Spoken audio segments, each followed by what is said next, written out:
So in the last video we talked about base units, but now what happens if we have derived units? For example, what happens if we want to measure something like speed or velocity, right? So this is going to be a distance or length over time, right? So for example, this is like meters per second, miles per hour, kilometers per hour, something like that, right? Now what if we want to measure the acceleration, the change in speed?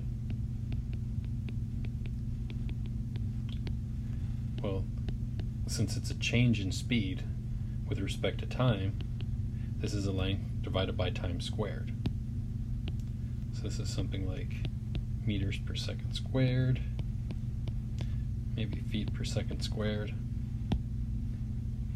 If we're talking about something like force, which we'll get into next week what that is, those of you who have already had physics know what we're talking about, but this is something that's a mass times a length divided by time squared. So this is units of force, which we commonly call the weight, right? So we typically represent this as a Newton. We call it a pound in the imperial system, or this is also kilogram meters per second squared in SI. We can do the same thing with energy.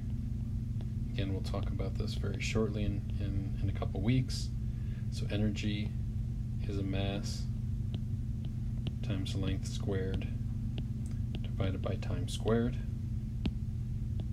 So this is units of energy,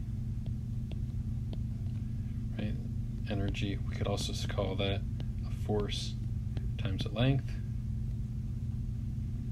right? We can write this as a joule, which is the same thing as a kilogram meter squared per second squared. So already you're seeing how easy it is to just kind of tie between different units when we're moving back and forth in SI. Other units of energy, sometimes if we're talking about heat, we talk about calories. So this is not equal to a joule, but it's another measurement of energy. Another one that's not equal is also the electron volt. So it's something a lot of times when we're measuring things that are really small.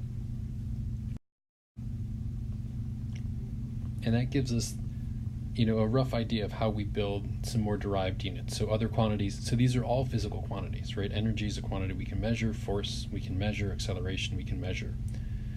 And so by measuring all of these, right, we can still build them up with the simple base units. In the next couple videos, we're going to talk about how to convert between different units and then how to use that to check our answer.